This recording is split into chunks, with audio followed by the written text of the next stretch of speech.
Rain poured down on Seattle like ceaseless tears, each drop striking the pavement to create a mournful symphony. James Carter, a 35-year-old white man, walked through the storm, his dark gray wool coat soaked and clinging to his shoulders. It had been 40 days since his world collapsed. 40 days since the fateful call that informed him his wife Anna and their unborn son Michael were gone forever in a car accident. His leather shoes sank into puddles, but he didn't care. Physical pain was more bearable than the mental anguish gnawing at his heart. James was a billionaire, the founder of a tech empire that had transformed how the world stored data. At 35, he once had everything: an illustrious career, the respect of his peers, and above all, Anna, the woman with a radiant smile and sea-green eyes, who made him believe in love at first sight when they met at a charity conference 3 years ago. But now, wealth meant nothing. Money couldn't buy back those who were gone. Love, which he once thought was the greatest gift, now felt like a curse, leaving an unfillable void within him. He wandered through the familiar streets of downtown Seattle, as he had done every night since Anna's funeral. Their penthouse apartment, once filled with laughter and plans for the future, was now a prison of memories. The wooden crib he and Anna had assembled, the baby clothes she had meticulously folded, and the pale blue nursery painted, was all because they wanted to be surprised. When the baby arrived, all whispered of what would never be. James tilted his head back, letting the rain wash away his tears, hoping the storm could cleanse the pain strangling him. That's when he heard it. A gentle sound, almost blending with the rain, but enough to make his heart pause. A lullaby, warm and full of emotion, echoed from a nearby alley. James stopped, his breath catching, as he turned toward the sound. A woman sat huddled under the tattered awning of a closed pharmacy, clutching 2 children tightly. She was no older than 28, her ebony skin shimmering under the dim streetlight, raindrops rolling down her high cheekbones like tiny diamonds. Her curly hair was tied into a simple bun, a few stubborn strands falling across her face. Her deep brown eyes held a pain James recognized instantly, the pain he saw daily in the mirror. But it wasn't her beauty that stunned James. It was the way she shielded the 2 children, twin boys about 10 months old, wrapped in thin soaked blankets. She used her body to protect them from the rain, her lips moving to sing an old gospel song James had heard somewhere, Amazing Grace, but with a slow prayer-like rhythm. Her voice was a blend of honey and sorrow, touching a deep part of James's soul he thought had died with Anna. "Please," she whispered to a few hurried passers-by, her voice soft but desperate, carrying the accent of someone unaccustomed to begging. "I just need enough for formula for my babies." No one stopped. No one looked at her. James stood there a few steps away, feeling as if the world had narrowed to him, her and the 2 babies sleeping in her arms. Aisha Thompson didn't know that tonight would change her life. She only knew that Isaiah and Elijah, her twin boys, were hungry, and she had nothing left to feed them. 3 weeks ago, Malik, her partner, had abandoned them after discovering Isaiah and Elijah weren't his biological children. He took everything: the car, their savings, even Aisha's self-respect, when he called her useless and worthless before disappearing. Aisha had drifted from one shelter to another, but now, with every shelter full, she was left with only the rain and a fierce belief that she had to protect her children at all costs. She sang to stay calm, to soothe Isaiah when he stirred in his sleep. The song was her grandmother's, who had raised Aisha in a poor Chicago neighborhood, where gunshots and police sirens were familiar sounds. Her grandmother had taught her that love was the greatest strength, and that a song could spark hope even in darkness. But now, as the rain seeped through her clothes, Aisha felt hope slipping. She wondered if she was failing her children, and if she was strong enough to keep going. James stepped forward before he could think, his feet drawn by an invisible force. He knelt before Aisha, meeting her eyes, heedless of the rain soaking through his clothes. "Ma'am," he said, his voice low and gentle, "what are the babies' names?" Aisha looked up, startled by the sudden question.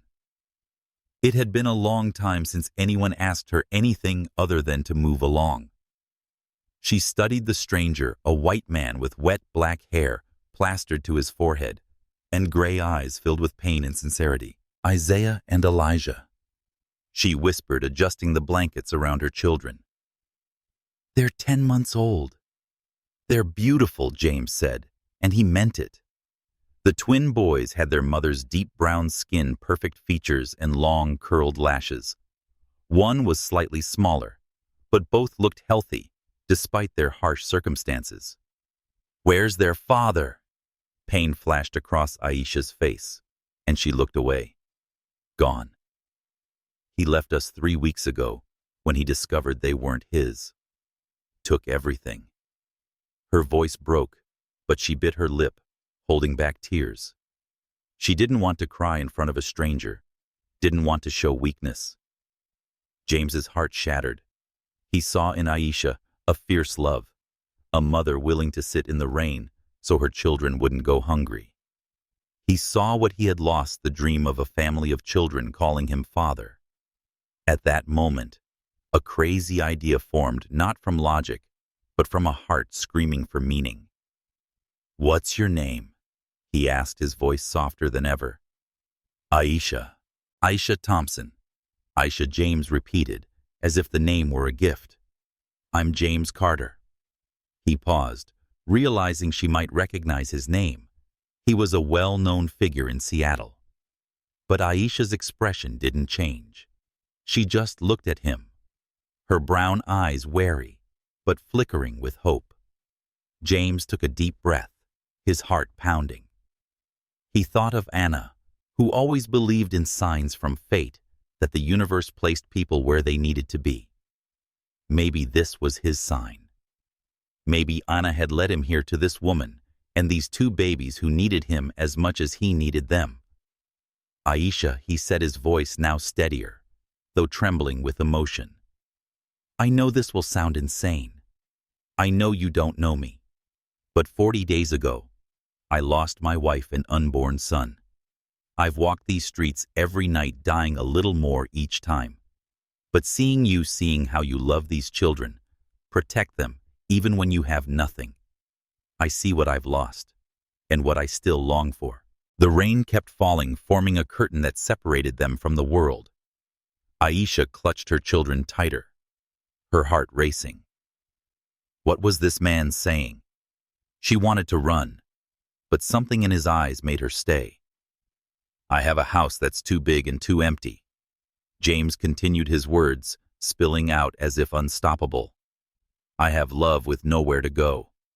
And you have 2 children who deserve everything in the world." He pulled off his wedding ring, not Anna's, but the simple platinum band he had worn, and without thinking further, he knelt in the rain. "Marry me," he said, his voice breaking with emotion. "Let me love you, love them. Let me be a father to these boys, and the husband you deserve. Let me give you everything you need, and let you give me a reason to keep living."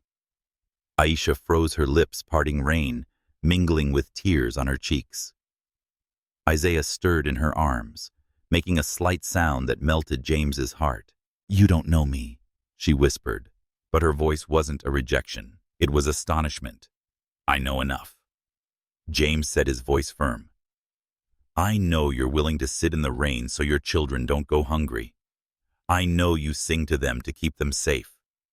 I know you've been through hell and still fight. And I know that 40 days ago I wanted to die. But seeing you, seeing them, I remember what it feels like to want to live." Aisha looked into his eyes, searching for any sign of deceit. She thought of Malik, who had promised everything and then abandoned her. She thought of her grandmother, who always said true love requires a genuine heart. and she thought of Isaiah and Elijah, children who deserved a home, a father who loved them unconditionally. Thunder rumbled in the sky, and Elijah woke, starting to cry. Aisha instinctively rocked him, her eyes never leaving James. "Why?" she whispered. "Why do you want us?" James smiled a smile, both sad and hopeful. "Because God or the universe or Anna put you right here, right now, when I needed you most. Because these children deserve a father who loves them unconditionally. And because maybe, just maybe, we can save each other." Aisha looked down at her children, then back at James, still kneeling in the rain, the ring in his hand glinting under the streetlight. Her heart pounded. Part of her wanted to flee, and part wanted to believe. She remembered her grandmother's words, "When you stand at a crossroads, choose the path that leads to hope."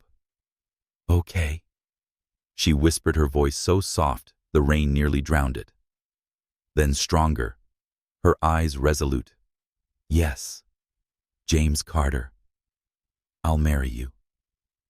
James felt his heart explode with joy and relief. He slid the ring onto Aisha's finger. It was too big, but it didn't matter. Then he stood pulling her and the babies into his arms, all four soaked, crying and laughing in the rain. "Thank you," he whispered into her hair. "Thank you for giving me hope." As they walked together through the rain toward James's car, toward a future neither could have imagined. Just an hour ago, James looked up at the sky and whispered a thank you to Anna. That was the secret between him and the rain. James Carter's apartment sat atop a glass tower in downtown Seattle, where the city's lights stretched out like a glittering tapestry beneath Aisha Thompson's feet. Just last night, she had been huddled under an awning, clutching Isaiah and Elijah in the freezing rain. Now she stood in a vast space, polished wooden floors, reflecting light from enormous windows. But instead of feeling safe, Aisha felt like an outsider in a world that didn't belong to her. James had arranged everything with astonishing speed. Mere hours after they left the alley, an older woman named Clara, James's housekeeper, arrived with formula diapers and a pile of brand-new baby clothes. With a warm smile and a Spanish-accented voice, Clara led Aisha to a spacious bedroom where 2 wooden cribs were already set up for Isaiah and Elijah. "Mr. James called as soon as he left here," Clara said, her eyes twinkling, as if witnessing a miracle. "He wants you and the boys to be comfortable." Aisha nodded, but inside, she was a storm of emotions. She placed Isaiah and Elijah in their cribs, gently stroking their soft, curly hair. They slept soundly, unaware that their lives had changed forever. When Clara left, Aisha sat on the edge of the bed, clutching the oversized platinum ring on her finger. James's proposal echoed in her mind. Let me love you. Love them. But could she trust him? Malik, who had promised the world, abandoned her when he learned that Isaiah and Elijah weren't his. James, a wealthy stranger. Was he truly different? Or was she just a charity project to fill the void in his heart? She pulled a small diary from her worn bag, the only item she carried from her past life, and began to write. Am I in a dream or a nightmare? James looks at me like I'm the answer to all his pain. But who am I in this world? A black mother, uneducated, penniless, with 2 kids and a scarred heart. I'm scared I'll fail, not just him, but Isaiah and Elijah. But Grandma always said, when you're afraid, walk by faith. I have to try for my boys. The next morning, Aisha woke to Elijah's soft cries. She rushed to check on her boys, finding them safe in their cribs. Early sunlight streamed through the windows, illuminating the room with pale gray walls and simple but elegant furniture. She wore an old t-shirt and jeans, feeling out of place in this space. When she carried Isaiah and Elijah into the living room, James was in the kitchen wearing a white shirt with rolled-up sleeves, attempting to mix formula. He looked up smiling, but Aisha noticed the anxiety in his eyes. "Good morning," James said, his voice warm and low. I'm not sure I'm doing this right. Clara said the water needs to be just the right temperature, but I'm worried it's too hot." Aisha stepped forward, placing Isaiah in a high chair Clara had set up. "Let me," she said, taking the bottle from James's hands. Their fingers brushed, and Aisha felt a faint electric jolt. She quickly focused on checking the formula's temperature, hiding her unease. "Thank you for all of this." James looked at her, his gaze sincere. "Aisha, I want you and the boys to feel like this is home. I've called my lawyer to start the adoption process for Isaiah and Elijah. If you agree, I'd like them to take the Carter name so they're legally protected." Aisha paused the bottle, trembling slightly in her hand. "Adoption. Are you sure they're not your biological kids?" She bit her lip, remembering Malik's words. "They're not mine, Aisha. Don't expect me to raise someone else's kids." James knelt before her, meeting her eyes as he had in the rain. "Aisha, I don't need them to be mine biologically to love them. I see how you protect them and want to be part of that. I want to be their father if you'll let me." His words touched a deep place in Aisha's heart, but she hesitated. "You don't know me, James. I grew up in a Chicago slum where people judged me by my skin before they knew my name. I dropped out of high school to care for my grandma when she got sick. I don't belong in your world." James took her hand gently but firmly. "My world fell apart 40 days ago. I don't need you to belong to it. I need you to build a new one with me." Aisha pulled her hand back, hugging Elijah to hide her turmoil. She wanted to believe him, but the fear of being hurt made her cautious. She changed the subject, asking about the day's plans, and James suggested shopping for the boys. "They need warmer clothes," he said, "and anything else you think they need." Aisha picked out essentials at the baby store, but James kept adding expensive items to the cart, a high-end double stroller and an educational toy set. Aisha felt pressured, as if she had to prove she deserved this generosity. When James paid without blinking, she couldn't hold back. "James, you don't have to do this. I don't want you to think I'm here for your money." James stopped, looking hurt. "Aisha, I don't think that. I want the boys to have the best. And I want you to know I'm serious about this." Aisha sighed, her voice softening. "I know you're trying. But every time you do something big like this, I feel like I'm taking handouts. I'm not used to being treated this way. Malik always said I was useless and just a burden." James placed his hands on her shoulders, his gaze steady. "Malik was a fool. You're the strongest woman I've ever met. You kept Isaiah and Elijah safe in circumstances no one could endure. That's not a burden. That's strength." Aisha turned away, her eyes blurring with tears. She wanted to believe him, but the scars of her past didn't heal easily. When they returned home, Clara had prepared a simple lunch, sandwiches and soup. Aisha sat across from James, feeding Isaiah, and Elijah feeling the silence between them. She realized James was struggling too, not just with the loss of Anna, but with finding a way to make her feel secure. James took Aisha to the lawyer's office that afternoon to discuss the adoption. Aisha sat listening, holding Elijah tightly, as the lawyer explained that Isaiah and Elijah would be legally protected as James's children. "Do you have any concerns, Ms. Thompson?" the lawyer asked. Aisha hesitated, glancing at James. "I just want to be sure the boys won't get hurt. If things don't work out between us, will you still care for them?" James took her hand across the table, his voice firm. "Aisha, no matter what happens, Isaiah and Elijah are my sons. I'll never abandon them." His words felt like a vow, and Aisha felt a genuine spark of hope for the first time. James suggested dinner at a nearby restaurant as they left the office, but Aisha shook her head. "I want to cook," she said. "Is there anything in the kitchen?" James smiled, visibly relieved. "Clara keeps it stocked." "What do you want to make?" Aisha smiled for the first time that day. "Cornbread and black-eyed peas. My grandma's recipe. Ever tried it?" James shook his head, his eyes brightening. "No, but I'm ready to learn."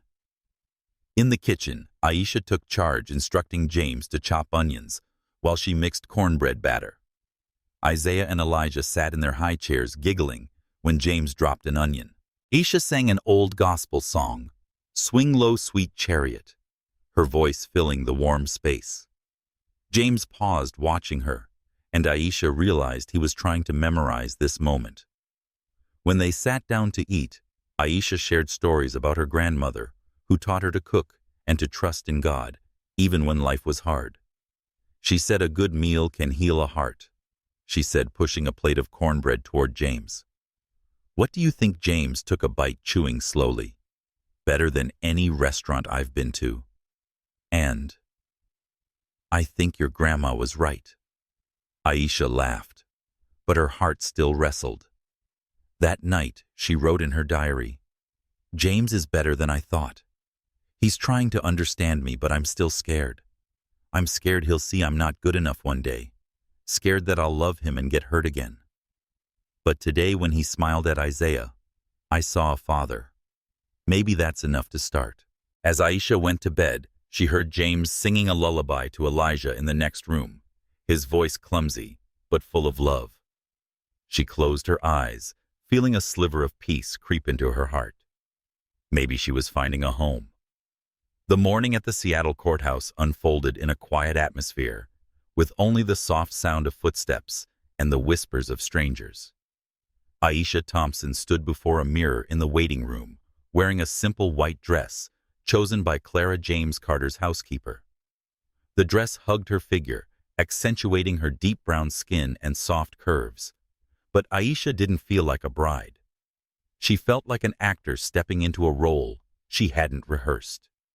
In her hands was a small bouquet of carnations, and on her finger was the oversized platinum ring James had given her in the rain. Isaiah and Elijah, now nearly 11 months old, sat in a double stroller, dressed in tiny suits James had insisted on buying. They gazed at her with big brown eyes, giggling as she leaned down to kiss their cheeks. "You're the most handsome best man," she whispered, trying to hide the tremble in her voice. But inside, Aisha was wrestling. Her diary from the previous night was filled with frantic words. "I'm about to marry a man I don't know. I'm doing this for the boys. But what if I'm wrong? What if James changes as Malik did? I'm scared. I'm not good enough for him for this world." James entered wearing a perfectly tailored black suit, his dark hair neatly combed, but with a few strands falling across his forehead. He smiled, but Aisha saw the anxiety in his eyes, not about her, but about the fear she might change her mind. "You look beautiful, Aisha," he said, his voice warm and low. "Are you ready?" Aisha took a deep breath, grasping James's hand for strength. "I'm ready," she said, though her heart still raced. They entered the courtroom where an older judge, Mrs. Henderson, awaited. Clara stood as a witness, her eyes glistening with tears as she looked at them. Isaiah and Elijah, pushed by Clara in their stroller, became special witnesses, making Mrs. Henderson smile. The wedding was quick and straightforward, but brimming with emotion. James held Aisha's hand, his eyes never leaving her as they exchanged vows. "Aisha," he said, his voice trembling slightly, "I promise to love and protect you. Isaiah and Elijah as my family. I promise to build a future with you, no matter how hard it gets." Aisha, unprepared, spoke from her heart. "James, I promise to trust you, to build a home with you for our boys. I promise to try, day by day." When Mrs. Henderson declared them husband and wife, James leaned down to kiss Aisha, a gentle, respectful kiss, but enough to make her heart pound. Isaiah clapped, as if understanding something, making the room laugh. Aisha hugged her boys, feeling a spark of hope pierce her fear. But the moment was quickly interrupted. The courtroom door opened, and a woman walked in. She was about 60, with silver hair, pulled into a high bun, and an expensive silk dress. Her sharp green eyes were identical to James's, and Aisha instantly knew this was Eleanor Carter, James's mother. James stiffened his grip, tightening on Aisha's hand. "Mother," he said, his voice wary. "What are you doing here?" Eleanor stepped forward, her gaze sweeping over Aisha and her boys with undisguised contempt. "I came to see if my son was truly making this foolish mistake," she said, her voice cutting like a knife. "James, what are you doing? Marrying someone like her, with 2 children who aren't even Carter's blood?" Aisha felt heat rush to her face. She held Isaiah tightly, struggling to stay calm, but Eleanor's words stabbed at her most profound insecurities. She remembered the disdainful looks in Chicago and the whispers behind her back because of her skin and circumstances. But she couldn't let Eleanor see her weakness. "Mrs. Carter," she said, calm but firm. "Isaiah and Elijah are my children, and now they're James's too. You have no right to insult them." Eleanor smirked, pulling a check from her purse. "I know who you are, Miss Thompson. A gold digger exploiting my son's grief. $5 million. Leave, take your children, and never come back." James stepped forward, shielding Aisha, his eyes blazing with anger. "Mother, that's enough. Aisha is my wife, and Isaiah and Elijah are my sons. If you can't accept that, you have no place in my life." But Aisha raised a hand, stopping James. She wanted to face this herself. She took the check, locked eyes with Eleanor, and slowly tore it into pieces, letting them fall to the floor. "You think money can buy my family? You're wrong. I'm not here for James's money. I'm here because he sees value in me and my children. Something you clearly don't understand." Eleanor paled, unprepared for Aisha's defiance. "You'll regret this," she hissed, then turned and stormed out, leaving a tense silence. James embraced Aisha, whispering, "I'm sorry. My mother. I didn't expect her to show up." Aisha shook her head, eyes misty but refusing to let tears fall. "It's not your fault. But James, I'm scared. If she says these things, others will think of them too. Will my boys grow up facing eyes like that?" James knelt before her, taking her hands. "Aisha, I promise to protect you and the boys. Anyone who doesn't accept our family doesn't deserve to be in our lives. Do you trust me?" Aisha looked into his eyes, seeing sincerity and resolve. She nodded, though her heart remained heavy with worry. As they left the courthouse, Clara pushed Isaiah and Elijah's stroller, and the boys started to fuss from hunger. Aisha picked up Elijah, singing a soft gospel song, "His Eye is on the Sparrow," to soothe him. Isaiah gripped her hand tightly, sensing the tension making Aisha's heart ache. "Mommy won't let anyone hurt you," she whispered. That evening, Aisha cooked a simple meal in the apartment: fried chicken and mashed sweet potatoes, a dish she made for special occasions in Chicago. James sat across from her, feeding Isaiah, his eyes full of gratitude. "You stood up to my mother today," he said. "I've never seen anyone that strong." Aisha gave a faint smile. "I didn't feel strong. I'm scared, James. Scared she's right, that I don't belong here. Scared that one day you'll see I'm not enough." James set down the spoon, moving to sit beside her.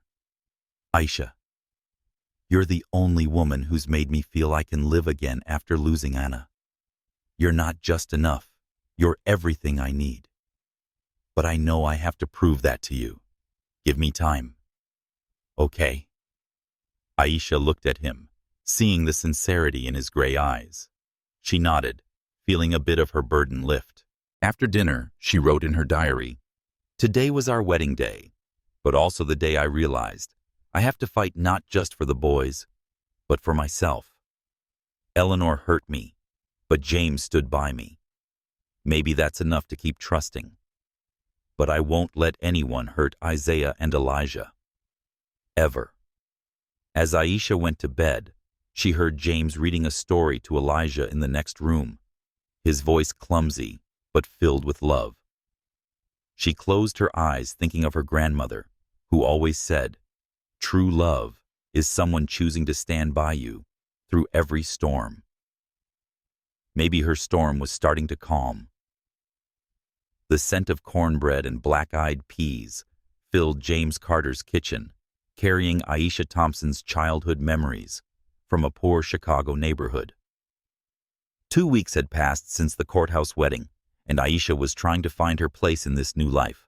She stood by the stove stirring the pot of peas, while Isaiah and Elijah, nearly a year old, sat in their high chairs, clapping delightedly as they watched their mother work. The gospel song, "Oh Happy Day," played from an old radio Clara James's housekeeper had brought, making Aisha feel closer to herself. James walked in, sleeves rolled up fresh from a work call. He smiled, inhaling the aroma. "Smells amazing, Aisha. What's this? It looks exotic." He tilted his head, his eyes curious, but unknowingly touching a sensitive spot in Aisha's heart. She stopped stirring, her hand tightening around the wooden spoon. "Exotic," she repeated, her voice calm, but edged with tension. "This is my grandma's food, James. It's not some strange thing. It's family food, what I grew up with." She turned back to the stove, focusing on the pot, but a small wave of hurt rose inside. Although unintentional, James's word "exotic" made her feel like her heritage was being seen as foreign, out of place in his world. James realized his mistake, and his eyes showed regret. "Aisha, I didn't mean it like that. I've never had this before. What does it mean to you? Tell me." He stepped closer, standing beside her, but keeping a respectful distance to make her feel at ease. Aisha sighed, setting the spoon down. She looked at Isaiah trying to pick up a piece of cornbread from his tray, and Elijah giggled as he spilled juice. "In Chicago, my grandma made this every Sunday after church. We didn't have much, but she always said a good meal keeps a family together. Black-eyed peas bring luck, she'd say. I want Isaiah and Elijah to grow up with that, to know where they come from." James nodded, his gaze softening. "I want to learn about that. I want the boys to know about their grandma and your culture. Teach me, Aisha." "How can I help?" Aisha studied him, his sincerity easing her discomfort. She handed him a knife. "Chop some onions. But don't cry. I don't want the boys thinking their dad's weak." She gave a small smile, her first of the day, and James grinned back, starting to chop with humorous focus. But this small moment of harmony didn't erase Aisha's deeper insecurities. She'd written in her diary the previous night, "I love how James tries, but I'm scared I'm losing myself. I don't want to be James Carter's wife. I want to be Aisha, who sings gospel, cooks grandma's food, and is proud to be black. But how do I stay me and still be part of his world?" That weekend, Aisha decided to host a family night inspired by Chicago Sundays. She hung an old photo of her grandmother on the kitchen wall, a black woman with a radiant smile dressed in church robes. She played a Mahalia Jackson vinyl, letting gospel melodies fill the space. James, Clara, and the boys sat around the table, facing a feast of fried chicken, cornbread, black-eyed peas, and sweet potato pie. Isaiah and Elijah, though young, seemed to sense the joy, clapping to the music. Aisha shared stories about her grandmother, who raised her after her mother died from drug addiction. "She taught me love isn't just words. It's actions, like cooking a meal, singing a song, or praying when everything falls apart. She's why I didn't give up when Malik left. James listened, his hand unconsciously holding hers across the table. Your grandma sounds like an incredible woman. You're more like her than you realize. He paused, then asked, do you want to do this regularly? I want the boys to grow up with both worlds, yours and mine. Aisha nodded, but a small crack lingered in her heart. Both worlds sounded ideal, but she knew James's world, wealthy, white, privileged, would always be easier. She thought of the judgmental stares she got when shopping with James at the mall, the whispers behind her back. She wanted to shield Isaiah and Elijah from that. But how? The tension erupted the next evening when James suggested taking the family to a jazz concert at a renowned Seattle club. I thought you'd like it, he said, excited. Jazz is part of your culture, right? Aisha froze, setting a plate with a slight clink on the table. James, you think jazz is my culture just because I'm black. I love gospel, but I listen to hip-hop, pop, and even country when I'm in the mood. Don't put me in a box like that. Her voice was sharper than intended, and she instantly regretted it when she saw James's hurt expression. Aisha, I didn't mean it that way, he said, his voice low. I just wanted to do something special to make you feel comfortable. I got it wrong. I'm sorry. Silence enveloped the kitchen, broken only by Isaiah's babbling in his high chair. Aisha turned away, her eyes burning. She knew James hadn't meant harm, but his misstep tapped into her fear she'd always be other in his world. She thought of Malik, who once called her too black for singing gospel, and now James unintentionally making her feel like a cultural artifact. Finally, she turned back, her voice softer. James, I know you're trying, but I need you to understand my culture isn't something you can learn from a concert. It's the stories, the scars, the joys I carry.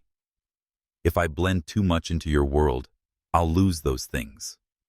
James stood, stepping closer. Aisha, I don't want you to lose any part of yourself. I want to learn not to change you, but to understand you better. But I'll make mistakes. Tell me when I'm wrong, okay? I need you to guide me.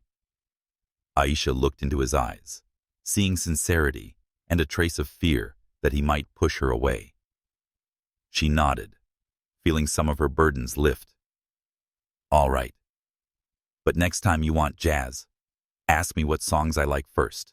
She gave a small smile, and James smiled back, relieved. That evening, they sat on the couch, Isaiah and Elijah asleep in their laps. Aisha played a Nina Simone song, Feeling Good, and shared how she first heard it when her grandmother took her to a church performance. James listened occasionally, asking about minor details, as if wanting to memorize every piece of her. Aisha wrote in her diary before bed, Today James and I argued, but for the first time I felt heard. He's not perfect, but he wants to learn. I'm still scared, but maybe I'm learning to trust. Isaiah looks at James like a superhero, and Elijah smiles every time James holds him. Maybe the boys see what I don't yet, a family taking shape. The next morning, James surprised her with a book on the history of gospel music. I want to understand more, he said, a bit sheepish. Aisha laughed, her heart lightening. When she sang Amazing Grace to lull the boys for their nap, James stood at the door quietly listening. She looked at him, and at that moment, she saw a husband and partner trying to step into her world. Early winter sunlight filtered through the windows of James Carter's apartment, illuminating the kitchen where Aisha Thompson was preparing breakfast. The aroma of buttery biscuits and fried eggs filled the air, mingling with her soft humming of the gospel song, Precious Lord, Take My Hand. Isaiah and Elijah, now 15 months old, sat in their high chairs, banging plastic spoons on the table, giggling each time Aisha playfully danced to the music. 3 months after the wedding, Aisha was slowly finding her rhythm in this new family. But one thought haunted her. She wanted to do something bigger for herself and others who had been in her shoes. James walked in wearing a white shirt and a phone in hand from a just-ended call. He smiled, planting a gentle kiss on Aisha's forehead. "What smells so good? You're turning me into a glutton." He scooped up Isaiah, pretending to nibble his nose, making both boys laugh. Aisha smiled, but her eyes were distant. She set a plate of eggs on the table, then spoke hesitantly. "James, I want to talk about something. I want to start a charity organization to help single mothers like I used to. Women with nowhere to turn, no one to help them get back on their feet." James stopped playing with Elijah, giving her his full attention. "Tell me more." "What are you thinking?" Aisha took a deep breath, as if gathering courage. "I want to call it the Anna and Michael Foundation, to honor your wife and son. I want to create a place where women can learn skills, find jobs, have temporary housing, and get childcare support. I know what desperation feels like, James. I was sitting in the rain, not knowing how to feed my boys. I want to give them hope like you gave me." James set Isaiah down, stepping closer to Aisha. He took her hand, his eyes shining with pride. "Aisha, that's a brilliant idea. I'll back it all, finances, legal support, anything you need. But you want to lead it, don't you?" Aisha nodded, her voice firm. "I have to do this for those women and me. I need to prove I'm not just your wife or Isaiah and Elijah's mom. I want to be Aisha, someone who makes a difference." James smiled, though a flicker of worry crossed his mind. He knew Aisha was strong, but he saw the insecurity in her eyes, the fear of failure, of not being enough. "You'll do it," he said, "and I'll be here every step of the way." That night, Aisha wrote in her diary, "I'm scared.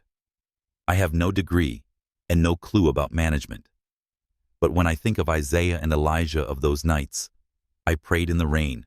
I know I have to do this. James believes in me, but I need to believe in myself. Grandma, give me strength." The following week, Aisha began drafting plans for the foundation. She and James met with lawyers and financial advisors to set up the organization. Aisha proposed specific programs, vocational training in sewing and cooking counseling for women escaping abuse, and a daycare center so mothers could work.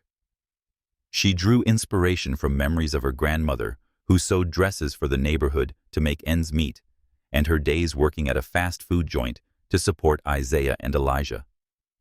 But the first challenge came sooner than expected. James arranged a meeting with Harold Grayson, a potential donor who could provide a significant sum to launch the foundation. The meeting took place in James's modern office with views of Puget Sound. Aisha wore a simple business dress, her hair tied high, clutching a folder of plans she'd prepared late into the night. Isaiah and Elijah were home with Clara, but Aisha's heart pounded as if they were watching her. Grayson, a white man in his 60s with silver hair and sharp eyes, sat across from Aisha.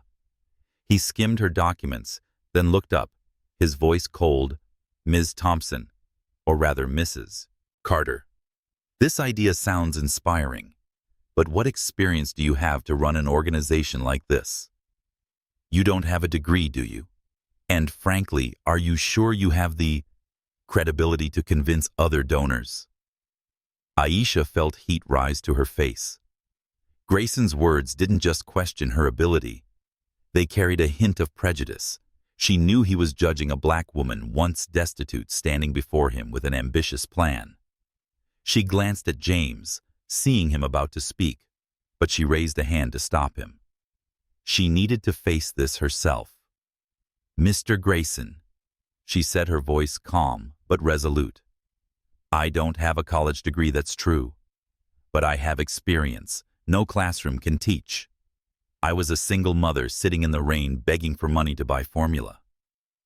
I know what despair feels like and how hope can change a life. This foundation isn't just numbers or reports. It's about real people, women like me, children like mine. If you want credibility, look at my story from nothing to standing here speaking to you today. Silence filled the room. James looked at Aisha, his eyes brimming with pride. Grayson frowned, but then nodded, his tone softening. You're persuasive, Mrs. Carter. I'll consider investing. But I want to see a more detailed financial plan. Aisha exhaled, but she knew this was only the first step. As Grayson left, James hugged her. You were incredible. I knew you could do it. But today, you amazed me. Aisha smiled, though her heart still trembled. I was scared I'd mess it up, James. If I fail, it's not just me, those women losing hope.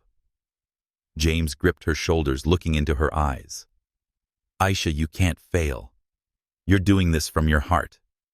And I'll be here, even when things get tough.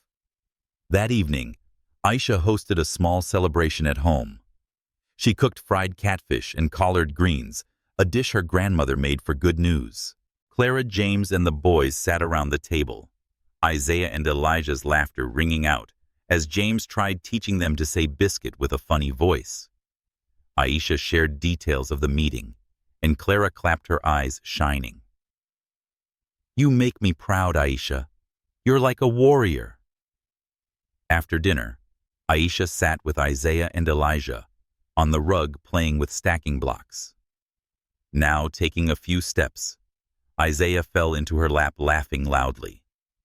Elijah crawled over, grabbing her hand to keep her there forever. Aisha hugged her boys, thinking of the women out there struggling as she once did.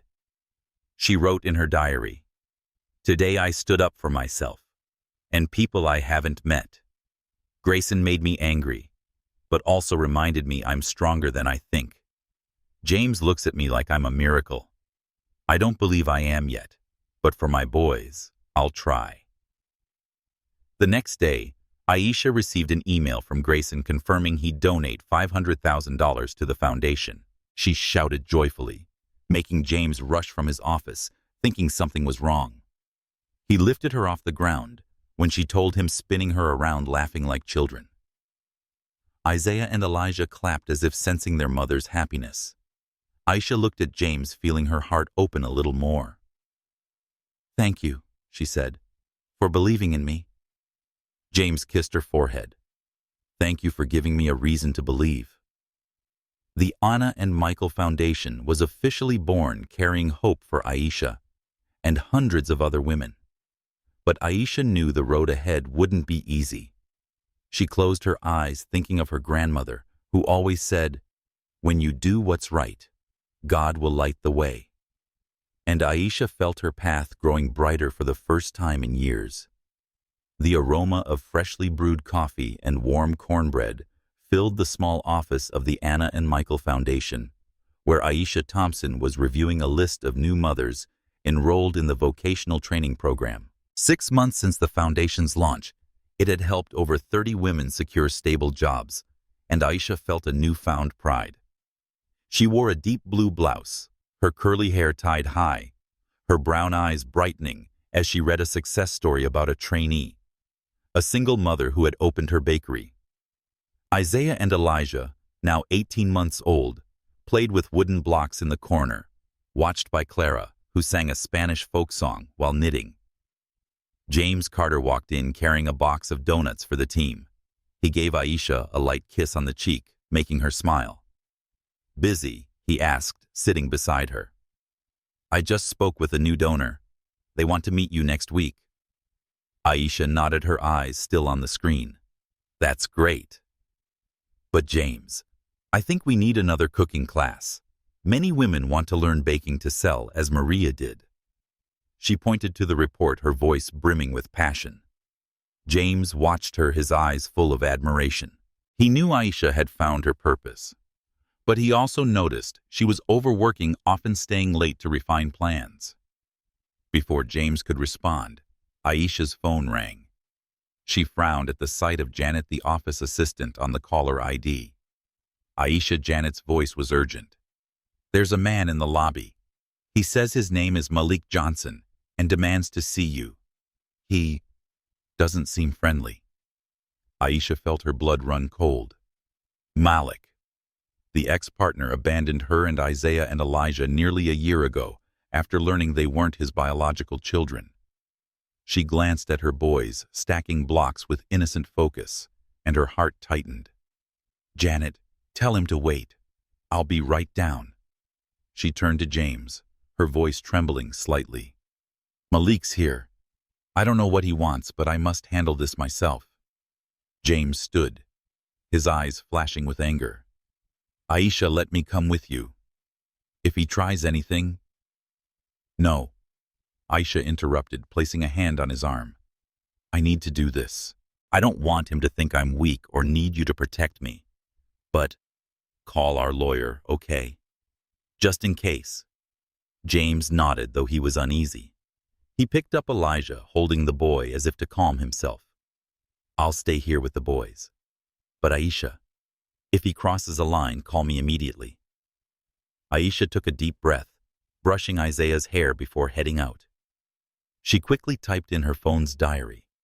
Malik's back. I'm scared, but not for me. For the boys. He has no right to touch our lives anymore. Grandma, give me courage. Malik leaned against the wall in the office lobby, wearing a worn leather jacket, looking thinner and more haggard than she remembered. His eyes were still sharp, but now carried a hint of desperation.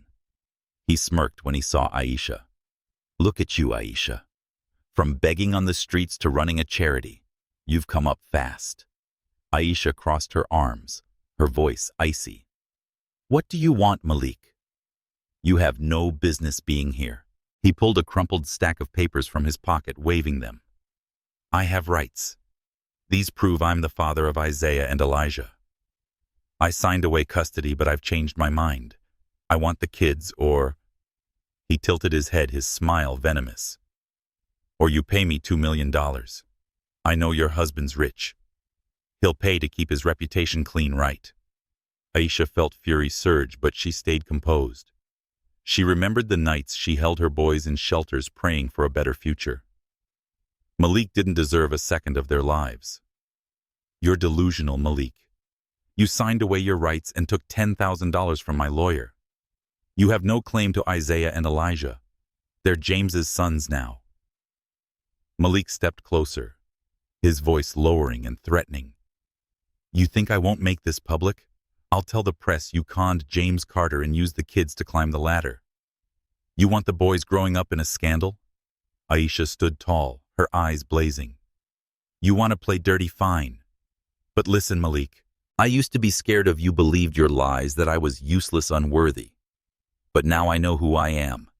I'm Isaiah and Elijah's mother, James's wife, and the head of this foundation. You can't destroy me because I rebuilt everything from the ashes you left. Malik froze, unprepared for Aisha's fierce response. Before he could say more, James appeared at the door with a security guard and their lawyer, Mr. Reynolds. Mr. Johnson. Reynolds said, calm but sharp. I have copies of the documents you signed, plus receipts confirming you accepted payment. If you continue to threaten the Carter family, we'll sue you for extortion. Malik paled, stepping back. This isn't over, he muttered, but his confidence had crumbled. He turned, escorted out by security. Aisha stood there, her hands shaking with adrenaline. James stepped forward, pulling her into his arms. Are you okay? He whispered. Aisha nodded, her eyes misty. I'm fine, but I'm scared he'll come back. Not for me, but for the boys. James held her tighter. He won't dare. I've asked the lawyer to file for a restraining order. He won't get near you or the boys again. He paused, looking at her with awe. You were so strong, Aisha. I don't know what I'd do in your place. Aisha gave a faint smile, leaning into him.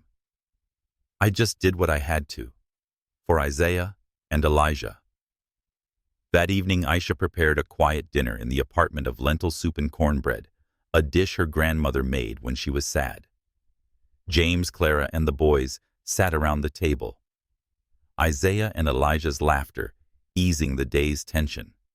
But as Aisha fed Elijah, she noticed Isaiah watching her, his eyes filled with worry. "Mama," he babbled, his voice small. "Bad man gone." Aisha froze, stunned that Isaiah had sensed her unease. She pulled him into her lap, kissing his forehead. "He's gone, my love. Mama and Daddy will keep you and Elijah safe always." Isaiah nodded, hugging her tightly, and Aisha felt her heart melt. She looked at James, holding Elijah, singing a clumsy lullaby she'd taught him. In her diary before bed, she wrote, "Malik scared me, but not like before. I'm not the Aisha from a year ago crying when he left. I'm stronger for the boys, for James, for myself. Today I protected my family. I won't let anyone take that away."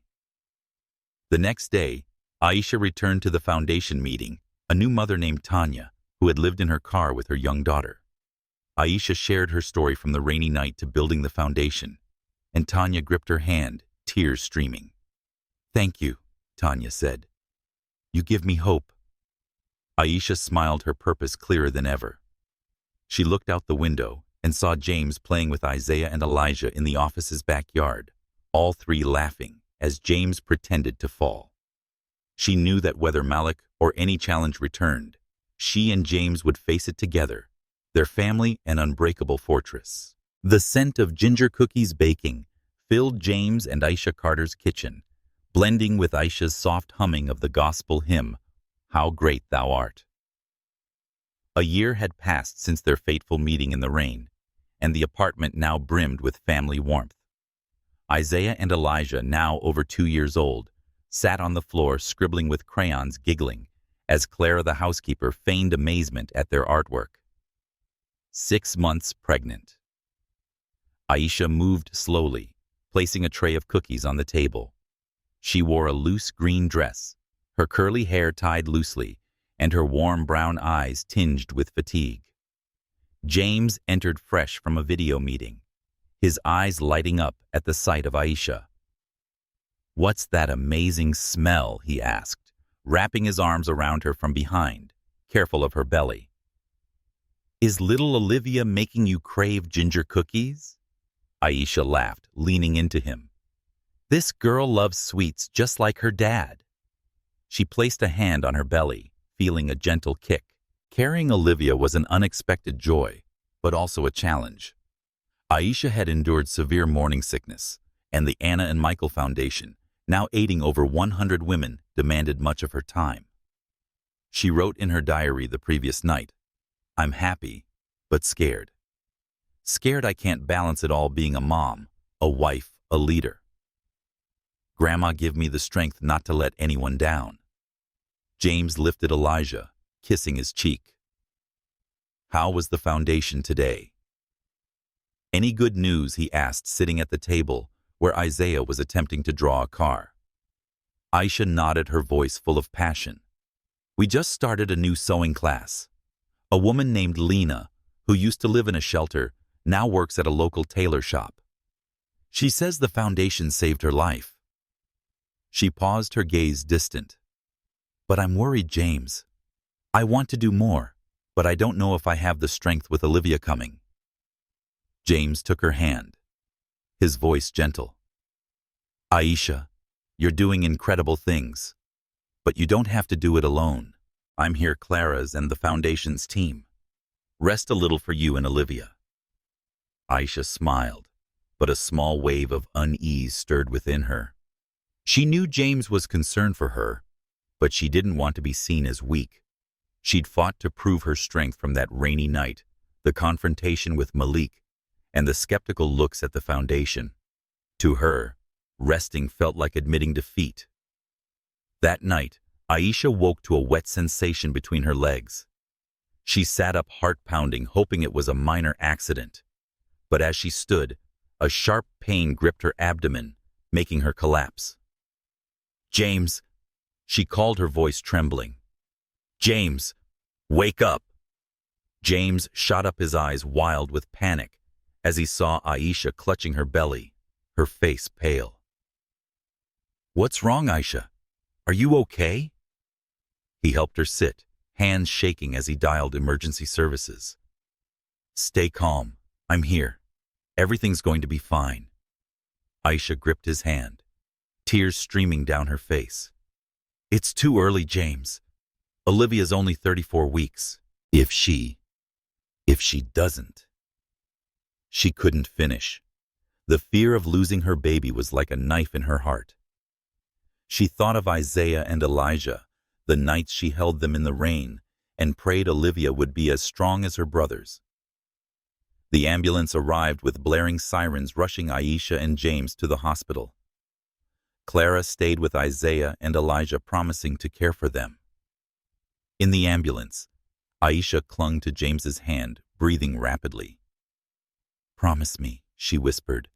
"If I don't make it, you'll take care of the kids. Promise me, James." James kissed her hand, his tears falling onto her skin.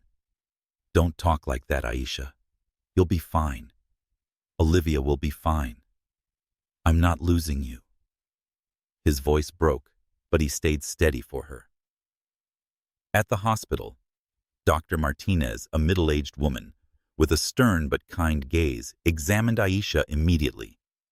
"You've had a premature rupture of membranes and signs of preeclampsia," she said. "Your blood pressure is dangerously high. We need an emergency C-section to save both mother and baby." Aisha felt the world spin. Preeclampsia. Emergency C-section. The words hit like bullets. She looked at James, seeing him hold her hand, his eyes full of resolve. "I'm here," he said. "You're strong, Aisha. You can do this." In the operating room, harsh white lights and the steady beep of machines surrounded her. Aisha lay on the table, anesthesia numbing her body, but her mind stayed alert. James sat beside her in surgical gear, his hand never leaving hers. "Remember when we first met?" he said, his voice light. "You were singing in the rain, and I knew I'd found an angel." Aisha managed a weak smile, tears rolling down her cheeks. "I'm scared, James. If I don't wake up, tell Olivia about me. Tell her I loved her." James leaned down, his forehead touching hers. "You'll wake up. You'll hold Olivia, and we'll tell her about her mom, the strongest woman I know." The surgery began, and Aisha drifted into a hazy state. She saw her grandmother standing in warm light, wearing church robes. "You're stronger than you know, Aisha," she said. "Live for your babies." Aisha reached for her, but the vision faded as a faint cry broke. "She's breathing," Dr. Martinez said, relief in her voice. 4 pounds 8 ounces, healthy for 34 weeks. James sobbed, his tears falling onto Aisha's hand. "Olivia's okay, Aisha. She's beautiful, like you." Aisha tried to smile, but a heavy sensation pulled her down. The machines grew frantic, and Dr. Martinez's voice cut through. "We've got a hemorrhage. Get blood now." Aisha felt herself slipping, but she heard James calling her name, his voice desperate. "Aisha, stay with me, please." She sank into darkness, thinking of Isaiah, Elijah, and Olivia. She couldn't leave them. She wouldn't. James sat in the waiting room, hands clasped, praying for the first time since losing Anna. He thought of Aisha, her smile, how she'd saved him from his grief. He couldn't imagine life without her. Clara arrived with Isaiah and Elijah, both sleepy but anxious. "Where's Mama?" Isaiah asked, his voice small. "Is Mama okay?" James hugged them, forcing a calm tone. "Mama's with the doctors. She'll be okay because she's our superhero." Elijah leaned into him, tiny hands clutching James's shirt, giving him new resolve. After 4 agonizing hours, Dr. Martinez emerged exhausted, but smiling. "She's stable. We controlled the bleeding. She'll need time to recover, but she'll make it." James broke down, hugging Clara and the boys. "Thank God," he whispered. He was led to the recovery room where Aisha lay, her skin pale, but her chest rising and falling. He took her hand, kissing each finger. You did it, Aisha. Olivia's waiting for you. The next day, Aisha woke her eyes searching for James. Olivia, she whispered, her voice hoarse. James smiled, tears streaming. She's fine. Beautiful like her mom. He pointed to the NICU where Olivia lay in an incubator, tiny but strong. Aisha cried, her hand touching the glass, overwhelmed with love for her daughter. Isaiah and Elijah were brought by Clara carrying a drawing of a little girl with a scribbled note, "Baby Olivia." Aisha hugged her boys, her heart full. She wrote in her diary, her hands still weak, "I almost lost everything, but I'm here. For my kids, for James, for Grandma. Olivia is our miracle. I'll live to tell her love is stronger than pain." That evening, James sat beside Aisha, holding Olivia, singing Amazing Grace, as Aisha had taught him. Aisha watched, knowing they'd face challenges together, no matter what challenges lay ahead. Morning sunlight streamed through the windows of the Anna and Michael Foundation's office, illuminating Aisha Thompson's desk as she reviewed the latest report. 6 months after Olivia's perilous birth, the foundation had helped over 200 women secure stable jobs and housing. Aisha, now a mother of 3, felt immense pride and exhaustion. She wore a simple beige dress, her curly hair tied high, her brown eyes reflecting determination tinged with fatigue. At 3 months old, Olivia slept in a crib nearby, her tiny curls mirroring her mother's. Isaiah and Elijah, nearly 3, played with wooden blocks in the corner, watched by Clara, who narrated a Spanish folktale while knitting. James Carter entered carrying a coffee for Aisha. He smiled, setting the cup down and kissing her forehead. Up late again, he asked, noticing faint dark circles under her eyes. "I saw your email sent at 2 a.m. Aisha shrugged, offering a weak smile. "I had to finish the plan for the new training class. We just took in 20 more mothers, and I want to ensure they get enough support." She pointed to the report, her voice brimming with passion. "Look, James. Tanya, who used to live in her car, is now a manager at a bakery. She sent a thank you letter saying the foundation changed her and her daughter's life." James sat down, his eyes filled with pride, but also concern. "Aisha, you're doing incredible things, but you're overworking. You just had Olivia. You're raising Isaiah and Elijah and running the foundation. You need to rest." Aisha stiffened her hand, pausing on the report. She knew James cared, but his words touched a deep insecurity, fear that slowing down would mean she wasn't enough. She'd fought to prove her strength, from that fateful rainy night to confrontations with Malik and James's mother, Eleanor. "I can't stop James," she said, her voice tense. "These women depend on me. If I rest, who'll help them?"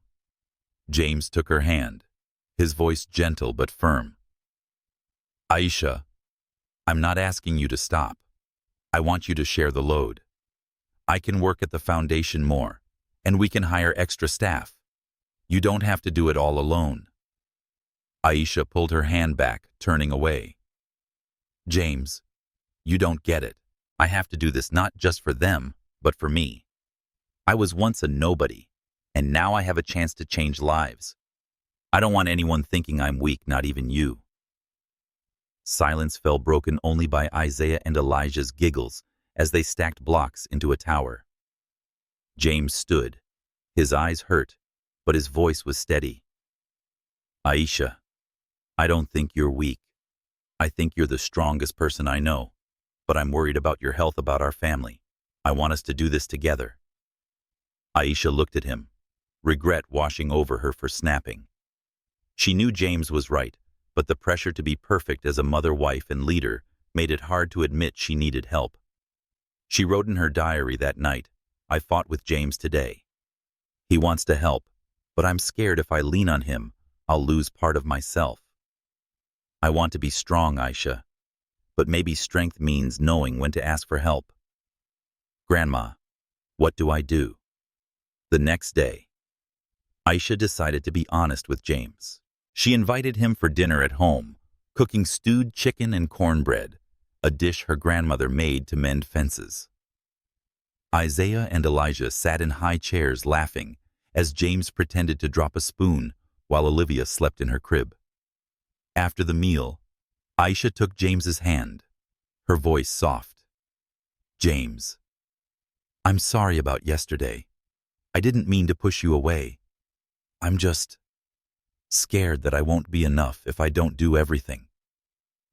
James kissed her hand, his eyes warm. "Aisha, you were enough the night I met you in the rain. I don't want you to do it all alone. I want to be your partner, not just in marriage, but in everything. Let me take on more with the kids so you can breathe." Aisha nodded, tears rolling down her cheeks. "Okay, but you have to promise to learn how to do Olivia's hair. I'm not letting her go out with a messy head." She laughed and James laughed back, relieved. They agreed on a new plan. James would work from home 3 days a week to care for the kids, and Aisha would hire an additional manager for the foundation. Clara offered to teach Isaiah and Elijah some Spanish words, enriching their connection to her culture. Aisha felt a weight lift, though she still worried about balancing everything. That weekend, Aisha hosted a gathering at the foundation to welcome new mothers. She wore a floral dress carrying Olivia in a sling, while Isaiah and Elijah ran around the playground with friends. She shared her story from the rainy night to building the foundation, earning applause from the crowd. A mother named Rosa gripped her hand, tears streaming. "Sister Aisha, I thought I couldn't go on. Hearing your story, I know I can." Aisha hugged Rosa, her purpose clearer than ever. She glanced at James playing tag with Isaiah and Elijah and smiled. He'd kept his word, taking time with the kids so she could focus on the foundation. But as she prepared to give her closing remarks, Isaiah ran up, hugging her legs. "Mama, I drew for Olivia." He held up a scribbled picture of a little girl with curly hair. Elijah stood beside him, nodding thoughtfully. "I drew too." Aisha knelt, hugging her boys, her eyes glistening. "Thank you, babies. Mama loves you so much." The crowd clapped and Aisha realized her family was her greatest strength, not a burden. At home, Aisha and James sat on the couch that evening, Olivia asleep in her lap. She played "Ain't No Mountain High Enough" by Marvin Gaye, a song her grandmother loved, and shared memories of church days when people sang to forget their struggles. James listened, his hand intertwined with hers. "You know," he said, "I thought I couldn't love again after Anna. But you and the kids gave me a new family. I want to do this right for you." Aisha leaned into him, her heart lighter. She wrote in her diary, "Today I learned to share. James isn't just my husband. He's my partner." Isaiah and Elijah adore him, and Olivia will grow up with an amazing dad. The foundation is growing, but my family is the foundation. I'm still scared, but I'm not scared alone anymore. The next day, Aisha learned a new donor had pledged $1 million to the foundation, spurred by Rosa's story going viral. She called James, laughing over the phone. "We did it, James. We're changing lives." James laughed back. "No, Aisha, you're changing lives. I'm just lucky to be along for the ride." Aisha looked out at the yard where Isaiah and Elijah drew for Olivia. She knew that no matter the challenges ahead, her family and foundation would keep growing, like her grandmother's strong, hopeful, and enduring gospel songs. The small park in downtown Seattle where James Carter and Aisha Thompson met in that fateful rain 3 years ago was now adorned with white carnations and golden lanterns. A local band played the gospel song "Oh Happy Day," softly blending with bird song and children's laughter. Aisha stood in a preparation tent, wearing a cream silk dress that hugged her figure, her curly hair braided with tiny flowers, and her brown eyes sparkling with joy but tinged with nervousness. Olivia, now 3, sat on a chair in a pink dress, holding a small flower basket, giggling as Clara, the housekeeper, brushed her hair. Isaiah and Elijah, nearly 5, wore tiny suits, darting around the tent, excited to be best men for their parents' vow renewal ceremony. Aisha gazed at her reflection, her hand touching the silver necklace, a wedding gift from her grandmother, who passed when she was young. That morning, she wrote in her diary, "Today, I'm not just renewing my vows with James, but with myself. 3 years ago, I was a desperate, scared mother. I'm Aisha Carter, a wife, mother, and leader. But I'm still scared. The past will haunt me. Scared I'm not enough. Grandma, give me the faith to love without fear." James stood in a gray suit outside the park, his eyes fixed on the tent Aisha had prepared. He thought of that rainy night when he knelt to propose to a stranger 3 years ago, never imagining she'd become his entire world. The Anna and Michael Foundation, now aiding over 500 women, was a testament to Aisha's strength. But today, he wanted her to know he loved her for who she was, not what she did. Isaiah ran up, tugging James's hand.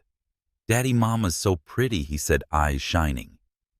Elijah nodded, adding, "Mama said, I hold flowers for Olivia, but I'm scared I'll drop them."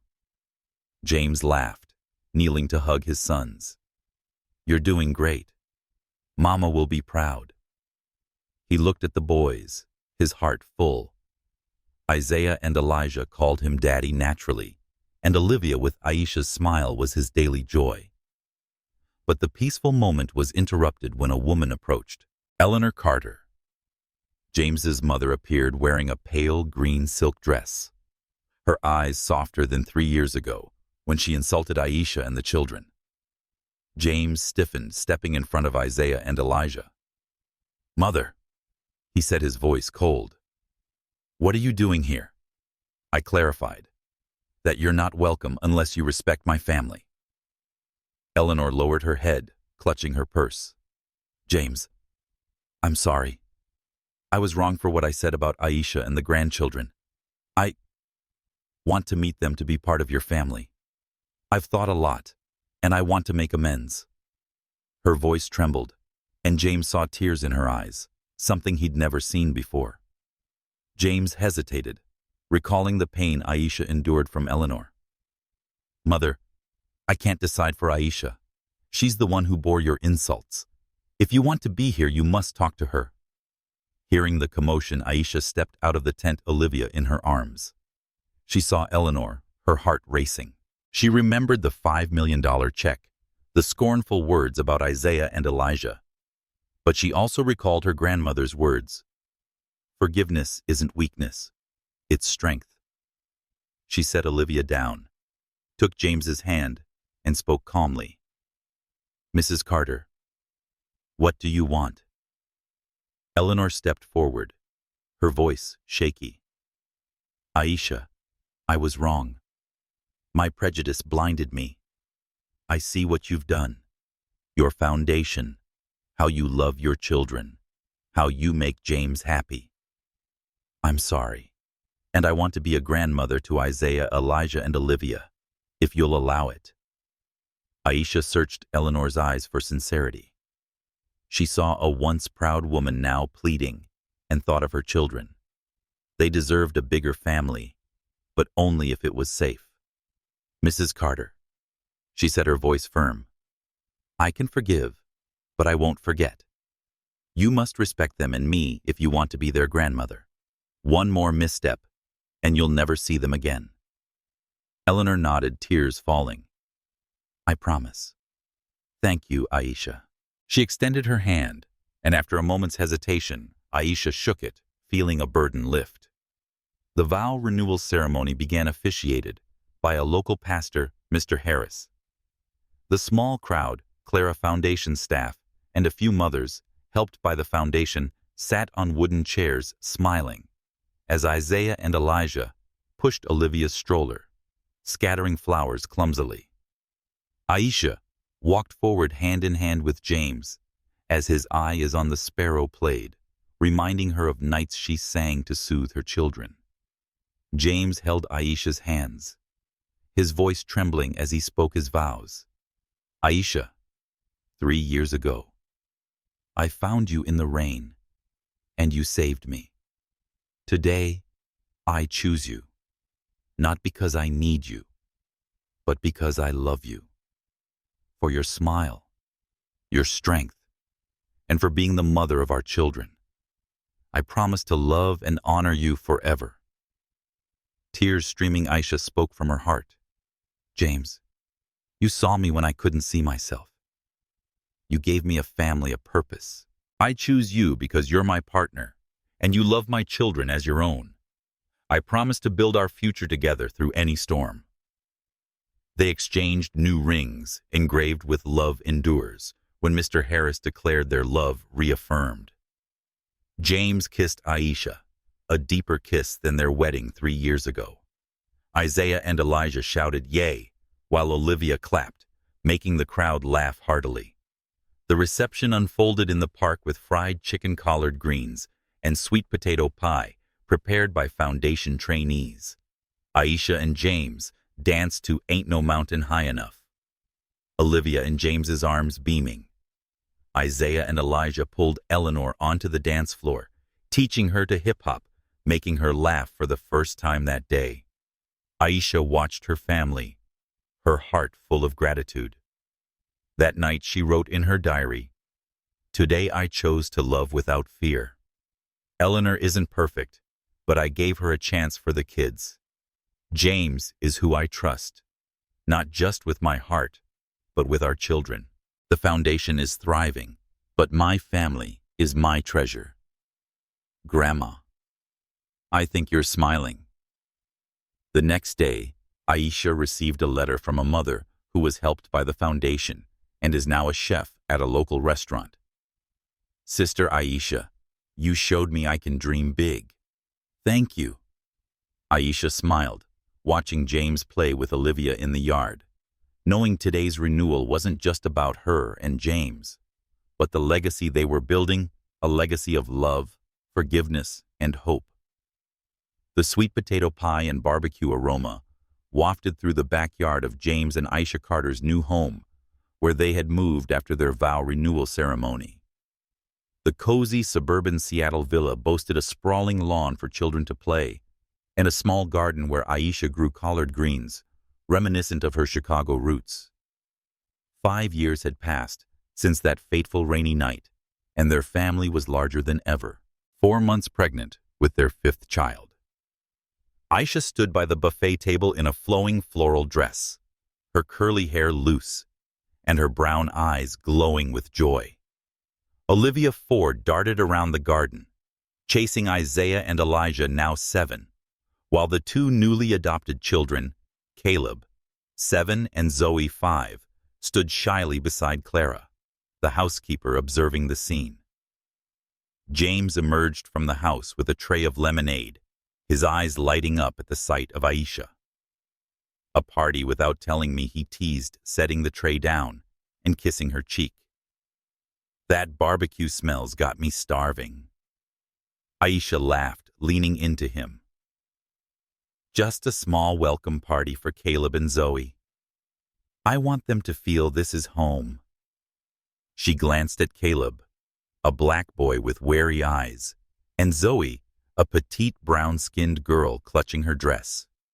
Both were adopted through the Anna and Michael Foundation, which had helped their mother find work, but couldn't care for them due to severe illness. Aisha wrote in her diary the previous night, "Caleb and Zoe remind me of myself, scared, trusting no one. I want them to know they're loved, but I'm also afraid, can I handle being a mother to 5? Grandma, give me patience." The Anna and Michael Foundation was now a beacon of hope, having aided over 800 women in rebuilding their lives. With James's support, Aisha opened 2 more Seattle centers, offering vocational training, temporary housing, and counseling. But success came with pressure. That morning, Aisha read an article in the Seattle Times, questioning whether James used the foundation for charity optics, and whether Aisha, a former homeless woman, had the competence to lead. The article struck her most profound insecurity fear, that the world still saw her as unworthy. James noticed the tension in Aisha's eyes. "You okay?" he asked gently. "I saw you reading that article. Don't let it get to you. You know the truth." Aisha sighed, her hand resting on her belly. "I know, James, but those words, they remind me of Malik, of your mother. I'm scared people will always see me as a gold digger, and now with Caleb and Zoe. I don't want them growing up hearing those whispers." James took her hand, his gaze steady. "Aisha, let people say what they want. They can't deny what you've done. This foundation, this family, that's proof. And I'm here proving them wrong with you." Aisha nodded, but her heart remained heavy. She decided to respond to the article, not with anger, but with truth. She wrote an open letter. "I'm Aisha Carter, who once begged to feed my children in the rain. I'm not perfect, but I know the value of hope. The Anna and Michael Foundation isn't a publicity stunt. It's love, a choice to help others as I was helped. My family from Isaiah to Zoe proves that love knows no bounds." The letter was posted on the foundation's website, and within hours it went viral, receiving hundreds of supportive comments from mothers the foundation had helped. James hugged Aisha as he read it, his voice thick with emotion. "You're amazing, Aisha. You're not just protecting our family, but inspiring the world." The party began featuring barbecue sweet potato pie and black-eyed peas, prepared by Aisha and foundation trainees. A local gospel band played "This Little Light of Mine," prompting Olivia to dance, pulling Zoe onto the lawn. Zoe, initially hesitant, soon smiled, holding Olivia's hand. Caleb stood apart, his eyes guarded. Isaiah noticed running over with a basketball. "Play with me," he asked eagerly. Elijah chimed in. "Me and Isaiah beat Daddy last time. You're better than him, right?" Caleb gave his first smile, taking the ball, and the three boys ran to the court, their laughter echoing. Aisha watched tears rolling down her cheeks. She remembered how Isaiah and Elijah were once wary of James, and now they were helping Caleb fit in. She knelt, hugging Olivia and Zoe, whispering, "Your family forever." Clara, standing nearby, wiped her eyes. "You've worked a miracle, Aisha. These kids are lucky to have you and Mr. James." Aisha shook her head. "No, Clara. I'm lucky to have them and James." She looked at James, refereeing the boys' game, laughing as Caleb scored. He turned, winking at her, and Aisha felt her heart lighten. After the children were asleep that evening, Aisha and James sat on the porch, listening to Sam Cooke's "A Change Is Gonna Come" a song Aisha's grandmother loved. She shared how her grandmother took her to a community concert supporting the civil rights movement. She said, "Change starts with small hearts." Aisha whispered, "I want Caleb and Zoe to know they can change the world." James kissed her hand. "They'll know because they have you as their mother. And me, I want to be a good father to them, like I try with Isaiah, Elijah, and Olivia." Aisha leaned into him, the fear from the article fading. She wrote in her diary, "Today I faced doubts, not with anger, but with truth. Caleb and Zoe are our new light, and Isaiah and Elijah guide them like big brothers.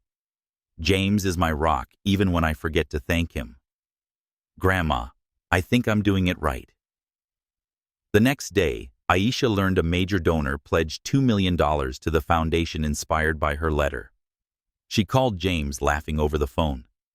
"James, we're opening another center." "We did it." James laughed back. "No, Aisha, you did it. I'm just lucky to love you."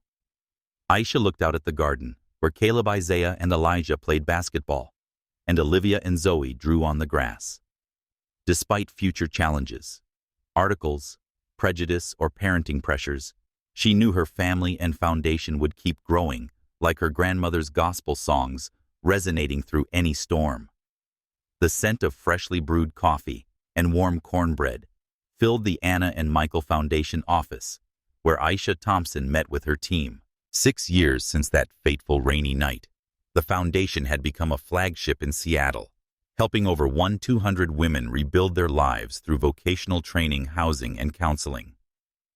Aisha, having just given birth to Maya, her and James Carter's fifth child, sat at the head of the table, wearing a simple green blouse, her curly hair tied high, her brown eyes radiating determination, but tinged with exhaustion.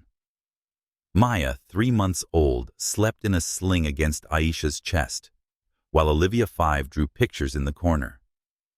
Isaiah, Elijah, and Caleb, 8, and Zoe, 6, were at school cared for by Clara after hours.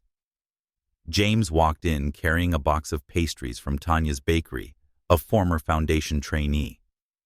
He set it down, smiling at Aisha. "Meeting going okay?" he asked, sitting beside her. "I just spoke with the city council. They want to partner on another center." Aisha nodded, but her eyes were tense. "That's great, James. But we're in trouble. Grayson just pulled his $1.5 million grant. He says the foundation's too ambitious and doesn't want the risk." She pointed to the financial report, her voice trembling slightly. "Without a replacement, we'll have to cut the housing program. Dozens of families will lose their homes." James took her hand, his voice reassuring. "We'll figure it out. I can cover the gap from the company or—" "No," Aisha cut in, her voice firm. "I don't want the foundation relying on you. It must stand alone to prove we can do this, not just because of your money." She turned away, stroking Maya's hair, her heart heavy. Last year's article questioning her as a gold digger haunted her. She wrote in her diary the previous night, "Grayson makes me angry, but I'm scared he's right. If the foundation fails, I'll let down those mothers and myself. Grandma, give me clarity." James looked at her, concern in his eyes. "Aisha, I understand you want the foundation to be independent, but you don't need to prove anything to anyone. What you've done has changed thousands of lives." Aisha gave a faint smile. "I know you believe in me, James, but I need to believe in myself." She stood, ending the meeting, determined to find a solution. The idea struck that evening while reading a letter from Lena, a former trainee now running a tailoring shop. Lena wrote, "Sister Aisha, the foundation gave me wings. If you need me, I'll give back." Aisha conceived a community fundraising campaign, calling on former trainees and local businesses. She held a virtual meeting pitching the idea. "We're not just asking for money," she said, her voice passionate.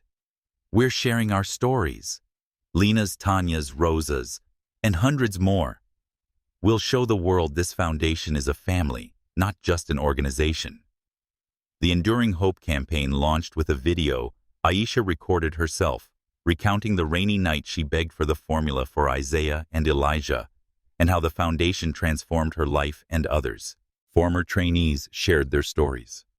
Tanya spoke of her bakery, Rosa, and her desire to become a nurse. Sitting in Aisha's lap during filming, Olivia said, "Mama helps other mamas so their kids have homes." The crowd laughed, but Aisha hugged her daughter, tears streaming. The campaign went viral, catching media attention, but the pressure exhausted Aisha. While cooking fried chicken one evening, she fainted in the kitchen, making James panic. He called a doctor who warned after an exam, "She's suffering from exhaustion. If she doesn't rest, her health is at risk." James, sitting by Aisha's bedside, spoke firmly. "Aisha, I know the foundation matters, but you matter more.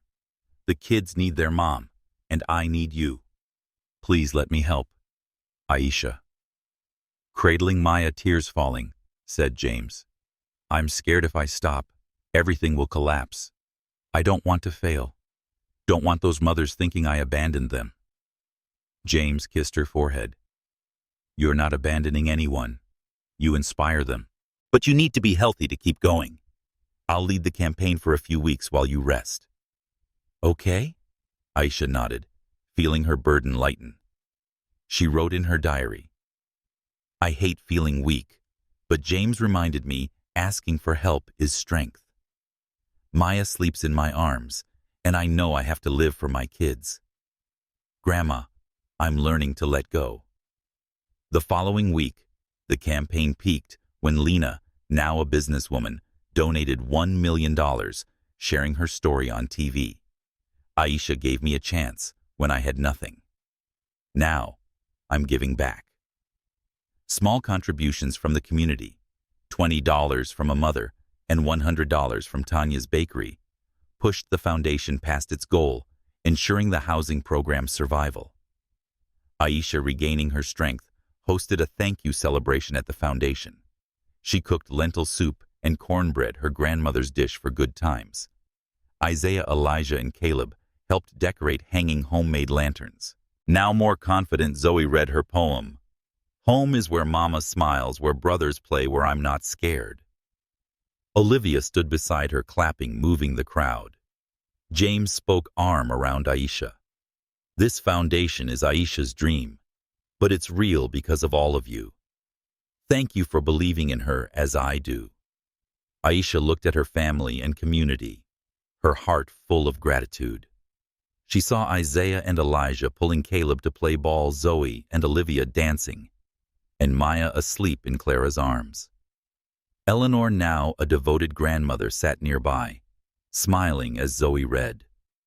Aisha wrote in her diary, "Today I saw the foundation isn't just work, it's family. James caught me when I fell, and the community lifted me. Grandma, I think I'm doing it right." The next day, Aisha learned the foundation was invited to present at a national charity conference, opening doors for expansion. She looked at James, laughing. "James, we're taking hope nationwide." James hugged her, grinning. "You lead, Aisha. I'm just following." Aisha gazed at the yard where her children played, knowing that whatever challenges lay ahead, financial, health, or prejudice, her family and foundation would stand firm, like her grandmother's gospel song, "This little light of mine, shining through any darkness." The aroma of fried chicken and cornbread wafted through the backyard of James and Aisha Carter's home, where Seattle's sunlight filtered through oak trees they'd planted with their children. 10 years since that fateful rainy night, their suburban house was a love fortress filled with children's laughter. Aisha, 5 months pregnant with their 8th child, stood by the buffet table in a flowing floral dress, her curly hair loose, her brown eyes glowing with joy. Isaiah and Elijah, 12, played basketball with Caleb, also 12, while Zoe, 10, and Olivia, 9, taught Maya, 6, and Gabrielle, 4, to dance to the gospel song, "This Little Light of Mine," performed by a local band. Clara, the housekeeper, now like a grandmother, sat in a chair, laughing heartily as Gabrielle struck comical poses. James emerged from the house with a tray of lemonade, his eyes brightening at the sight of Aisha. "Maya's 6th birthday gets this grand," he teased, setting the tray down and hugging her from behind his hand, gently resting on her belly. "She's only 6, and you're throwing a wedding." Aisha laughed, leaning into him. "It's not just Maya's birthday. Today marks 10 years since we met. I want to celebrate not just our family, but the foundation, our whole journey." She looked at their children, her heart full of gratitude. The Anna and Michael Foundation now helps over 2,000 women nationwide, with 5 centers offering vocational training, housing, and counseling. But Aisha was still worried, mothering 7 children, leading the foundation, and pregnant, and feared she might falter. She wrote in her diary that morning, 10 years from that rainy night to this light. But I'm still afraid of failing, and not being enough for the kids, James, or the foundation. Grandma, show me the way." James noticed her distant gaze. "You okay?" he asked gently. "I know today's special, but you look like you're carrying the world." Aisha smiled, taking his hand. "I'm fine, James. Just thinking about everything. We have 7 kids, and the foundation's thriving, but sometimes I'm scared I'll mess up, and the world still looks at us with doubt." James kissed her forehead. Aisha, let the world think what it wants. Look at our kids, the foundation us, you've built a legacy. I'm just lucky to be along for the ride. The party began featuring fried chicken, black-eyed peas, and sweet potato pie, prepared by Aisha and foundation trainees. Isaiah and Elijah, now tall, helped Caleb carry chairs, laughing as they recounted beating James in basketball last week. Zoe and Olivia taught Maya and Gabrielle to paint, while Clara captivated the kids with stories of her youth in Mexico. But the peaceful moment was interrupted by the doorbell. Aisha answered, expecting a late guest, but her heart clenched when she saw a young woman about 20, black, holding a small girl, her eyes desperate. "Mrs. Carter," the woman whispered. "I'm Jasmine. I need help. My boyfriend left, and I have nowhere to go. I heard about your foundation, but didn't know where else to turn." Aisha felt memories flood back that rainy night, clutching Isaiah and Elijah, begging for formula money. She took Jasmine's hand, her voice soft. "You're in the right place. Come in, eat something, and we'll talk." She led Jasmine and her daughter Lily into the garden, introducing them to everyone. James brought extra chairs, his eyes full of support. Jasmine sat beside Aisha, eating fried chicken, tears streaming. "I thought I couldn't go on," she whispered. "But seeing you, your family, I want to believe I can." Aisha hugged Jasmine, sharing her story from that rainy night to the foundation to their family of 7. "You're not alone, Jasmine. The foundation will help you find a home, learn a trade, and care for Lily. And if you want, you can stay in our guest house for a while." Jasmine was stunned. "You do that for a stranger?" Aisha smiled. "You're not a stranger. You're me 10 years ago. Someone helped me, so now I help you." James, overhearing, knelt beside Lily, offering her a ball. "Play with Isaiah," he asked, and Lily smiled, running after the older kids. Zoe, sensitive like her mother, brought Lily a drawing, a house with a sun. "For you," Zoe said, and Aisha's tears fell. That evening, after the children were asleep and Jasmine was settled in the guest house, Aisha and James sat on the porch listening to Sam Cooke's "A Change Is Gonna Come" a song Aisha's grandmother loved. She recounted how her grandmother took her to a Chicago performance where people sang for a better future. She said, "Love is a fire that never goes out." Aisha whispered, "I want Jasmine and Lily to see that fire." James held her, his voice thick with emotion. "You're the fire, Aisha. Not just for Jasmine, but for me, the kids, everyone the foundation touches." Aisha leaned into him, writing in her diary, "Today I saw the circle complete. Jasmine is me, and I'm Grandma, passing on hope. James is my light, and the kids are my strength. The foundation is our legacy, but family is the heart. Grandma, I think you're proud." The next day, Aisha learned the foundation was invited to open a center in Chicago, her hometown. She called James, laughing over the phone. "James, we're bringing hope to my home. Grandma would love this." James laughed back. "You lead, Aisha. Me and the kids will follow." Aisha looked out at the garden, where Isaiah taught Lily basketball. Elijah and Caleb built a sandcastle, and Zoe and Olivia sang to Maya and Gabrielle. Eleanor, now a devoted grandmother, brought cookies to the kids, smiling as Maya hugged her. Aisha knew that no matter what challenges came, prejudice, pressure, or time, her family and foundation would shine forever. Like the gospel song, "This little light of mine," echoing through generations.